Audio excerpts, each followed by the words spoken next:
Hello everyone and welcome to INFINOX Market Insights with me, Richard Perry, analysing markets for INFINOX on Wednesday the 8th of September.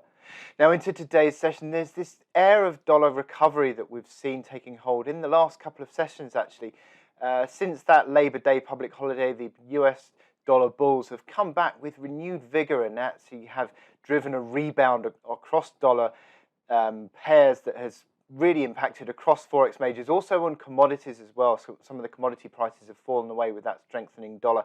Interesting that we've seen a little bit of momentum lost out of that indices rally as well. So some strength in the dollar is really impacting across major markets, and we've seen treasury yields starting to pick up, which helps to support the dollar. We've had comments from the Federal Reserve's James Bullard, which was pointing towards moving into the taper this year. So that again helps to support the dollar once more. We've got some more Fed comments today from John Williams and Robert Kaplan as well. So we need to be watching out for those FOMC member comments. We've got the Bank of Canada today, which is expected to be probably a little bit cautious. They're still moving ahead with tapering, but it's fairly cautious given the data that we've seen out of Canada in recent weeks. And also we're starting to think about the ECB as well. ECB meeting tomorrow, likely to be possibly a little bit more upbeat on inflation, but again, will it be enough to really support the euro, which has been gaining ground in recent weeks? So with regards to the charts we're looking out for today, we're looking at cable today because cable has become increasingly messy actually, and we'll look at the technical implications of that move. Pretty much messy charts all over the place because we're also looking at the oil price, which has again fallen away, which sort of looks like it's neutralized a bit of a rally as well. And finally, looking at the DAX, another messy chart in a range-bound formation, but support is holding. So let's have a look at these charts. And onto the INFINOX MT5 platform now, and just starting off with cable, and we can see that this is an increasingly messy outlook really. We've had this break of the downtrend, but equally the recovery uptrend has also now been broken, so two trend breaks.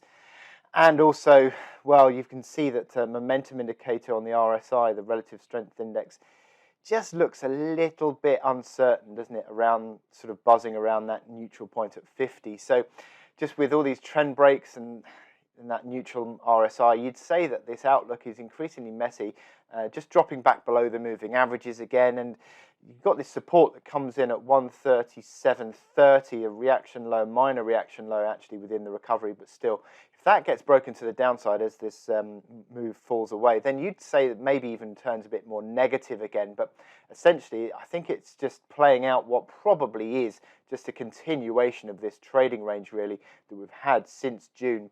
It looks like an increasingly sideways looking market, I think, on cable.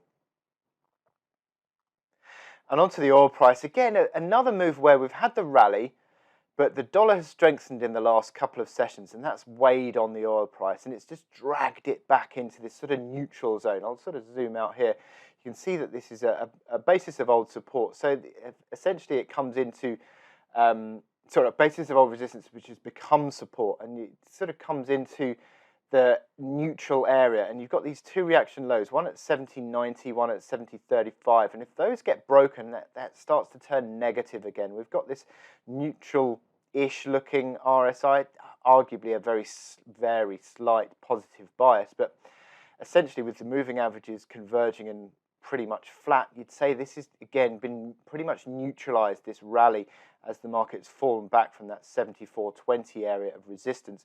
And if you look on the 4-hour chart, again, looking a little bit rangy, maybe even turning into a top with that 4-hour RSI dropping under 50.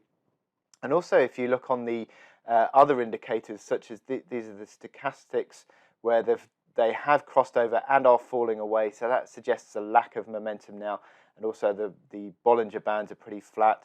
MACD lines, yeah, very, very slightly positive, but again, fairly neutral, I think, on that oil chart.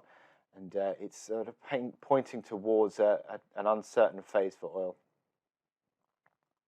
And finally, the DAX. Well, I've been saying that these indices, and they are still in these positive trending moves, and you can see that the DAX broke out above 15,700, 15,800, and again, that essentially becomes a basis of support.